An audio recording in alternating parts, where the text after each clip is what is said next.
Qui a dit que le tricot n'était pas moderne? Bonjour à tous, bienvenue sur le nuancier du bocage. Ici, on parle laine pince à la main et tricot. Alors, aujourd'hui, j'avais envie de vous présenter les deux coloris, les deux derniers coloris que j'ai faits. Donc, on a le premier, c'est Abyss d'Agapante, dans la collection Agapante. Donc, je vais vous le montrer. Là, je l'avais mis en cake parce que j'ai commencé à faire un petit châle. Alors, c'est le châle Alice par Marie-Adeline Boyer qui date de 2011. Comme ça vous donne une idée précise de la couleur que ça peut donner en tricot.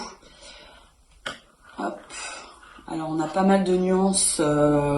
Ça fait un petit peu un bleu pétrole avec des nuances un peu plus sombres qui réveillent un petit peu la couleur du bleu profond. Je suis assez satisfaite de cette couleur. C'est pas mal du tout.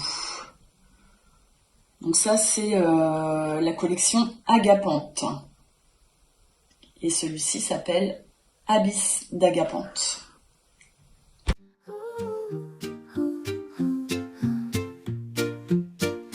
Plant a seed, watch it grow, water it, help it show. Sun shines down, rain falls too, flowers bloom for me and you. Garden, garden, flowers grow. Garden, garden, watch them grow. Garden, garden, flowers grow. Beautiful garden, row by row.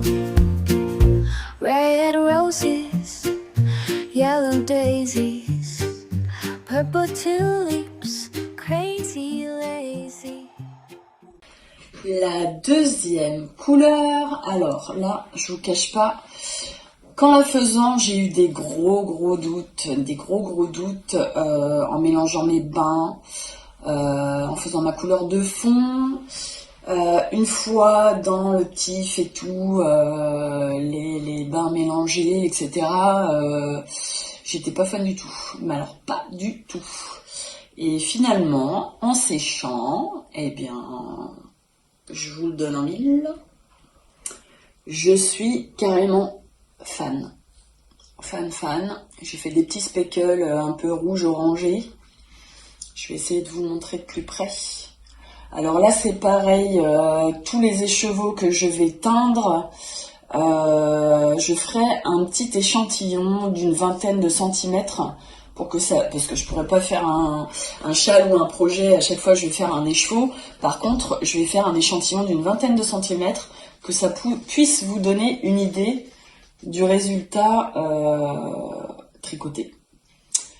Franchement, je suis fan. Donc je rappelle que c'est du Mérinos Fingering 19,5 microns.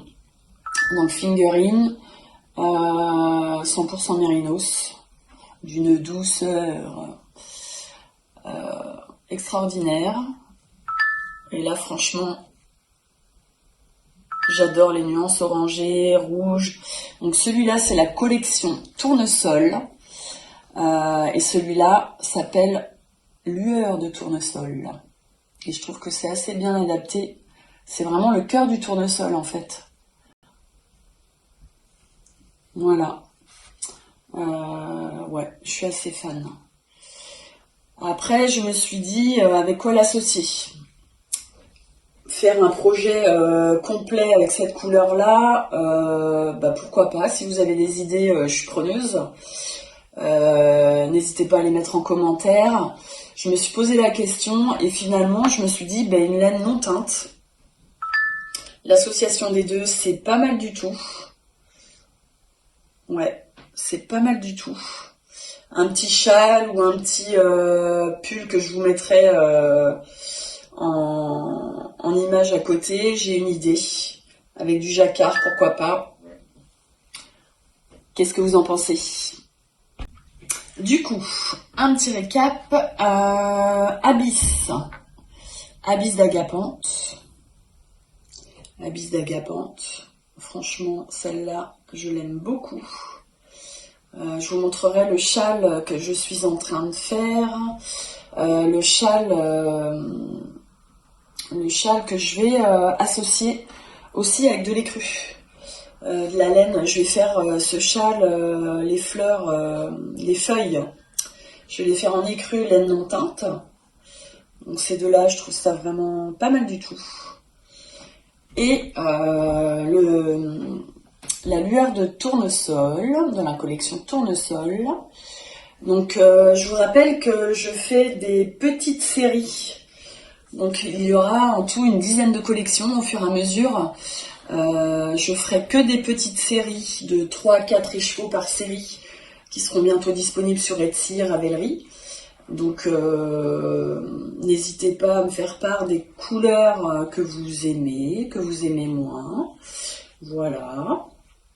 En tout cas celle-là, franchement, que ce soit l'été, l'automne, l'hiver, parce que l'hiver on n'est pas obligé de porter que du marron, du noir, etc. Même ça associé avec du gris anthracite, je pense que ce serait pas mal. Donc là vous pourrez retrouver tout ça sur Etsy, Ravelry, que j'essaierai de mettre à jour régulièrement. Voilà. Merci beaucoup d'avoir regardé jusqu'à la fin. Et on se donne rendez-vous la semaine prochaine en Vendée.